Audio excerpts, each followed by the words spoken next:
Hi all welcome to Blasters Arena. ഇന്നലെ ISLൽ വളരെ ആവേശകരമായ ഒരു മത്സരമായിരുന്നു ഇന്ത്യൻ ഫുട്ബോൾ ആരാധകർക്ക് കാണാൻ കഴിഞ്ഞത്. പഞ്ചാബും ബംഗളൂരു FC തമ്മിൽ ഏറ്റുമുട്ടിയ മത്സരത്തിൽ പഞ്ചാബാണ് വിജയിച്ചത്. 2-നെതിരെ 3 ഗോളുകൾക്കായിരുന്നു ഈ മത്സരത്തിൽ പഞ്ചാബ് വിജയിച്ചത്. ആദ്യ പകുതിയിൽ ഗോളുകൾ ഒന്നും പിറന്നിരുന്നില്ല. രണ്ടാം പകുതിയുടെ തുടക്കത്തിൽ തന്നെ എഡ്ഗർ മെൻഡസ് ബംഗളൂരു FCക്ക് ലീഡ് നേടിക്കൊടുത്തു. പക്ഷേ 55-ാമത്തെ മിനിറ്റിൽ ഒരു പെനാൽറ്റി പഞ്ചാബിന് ലഭിച്ചു. അത് അസ്മിർ ഗോളാക്കി മാറ്റി.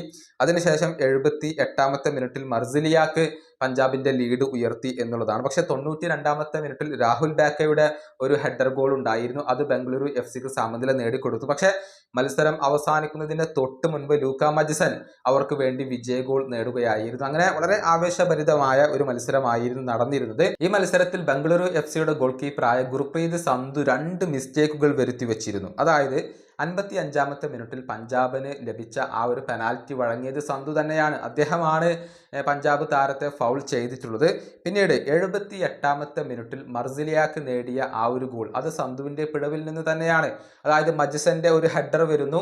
അത് യഥാർത്ഥത്തിൽ സന്ധുവിന് കൈപ്പിടിയിൽ ഒതുക്കാൻ സാധിക്കുമായിരുന്നു. പക്ഷെ അദ്ദേഹം പിടിക്കുന്നതിന് പകരം അത് തട്ടിയിടുകയാണ് ചെയ്തിട്ടുള്ളത്.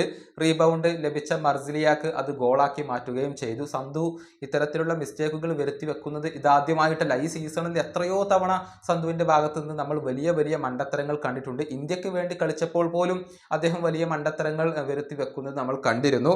ഏതായാലും സന്ധുവിനെ വിമർശിച്ചുകൊണ്ട് ഇപ്പോൾ അവരുടെ പരിശീലകനായ സരഗോസ തന്നെ രംഗത്ത് വന്നിട്ടുണ്ട്. സന്ധു ചെയ്തത് തെറ്റ് എന്നാണ് സരഗോസ മത്സരശേഷം പറഞ്ഞിട്ടുള്ളത്. അദ്ദേഹത്തിന്റെ വാക്കുകൾ ഇങ്ങനെയാണ്. ആ രണ്ടാമത്തെ ഗോളിന്റെ കാര്യത്തിലേക്ക് വരികയാണെങ്കിൽ സന്ധു ആ ബോൾ കൈപ്പിടിയിൽ ഒതുക്കണമായിരുന്നു. അദ്ദേഹം വളരെയധികം എക്സ്പീരിയൻസ് ഉള്ള ഗോൾ കീപ്പറാണ്. അത് നിർബന്ധമായും അദ്ദേഹം ചെയ്യണമായിരുന്നു. സത്യം എന്തെന്നാൽ അവൻ അവിടെ ഒരു തെറ്റ് ചെയ്തു എന്നുള്ളതാണ്. അതായത് സന്ധുവിന് തെറ്റുപറ്റി എന്നത് ഇദ്ദേഹം തുറന്ന് പറഞ്ഞിട്ടുണ്ട്, പരസ്യമായി പറഞ്ഞിട്ടുണ്ട്. ഏതായാലും സന്ധു വളരെ മോശം പ്രകടനമാണ് ഇപ്പോൾ നടത്തിക്കൊണ്ടിരിക്കുന്നത്. അതുകൊണ്ട് തന്നെ ഇന്ത്യൻ ദേശീയ ടീമിൽ നിന്നും അദ്ദേഹത്തെ ആ ഒരു ഫസ്റ്റ് ചോയ്സ് ഗോൾ കീപ്പർ എന്ന സ്ഥാനത്ത് നിന്ന് മാറ്റി നിർത്തണമെന്ന് പലരും ഇപ്പോൾ ആവശ്യപ്പെടുന്നുണ്ട്. വിശാൽ കെയ്ത്ത് മികച്ച പ്രകടനം ഇപ്പോൾ നടത്തുന്നു. അദ്ദേഹത്തിന് അവസരം നൽകണം എന്നാണ് പലരും ഇപ്പോൾ ആവശ്യപ്പെടുന്നത്. ഈ വീഡിയോയുടെ അവസാനിപ്പിക്കുന്നു. അടുത്ത വീഡിയോയുമായി വീണ്ടും കാണാം.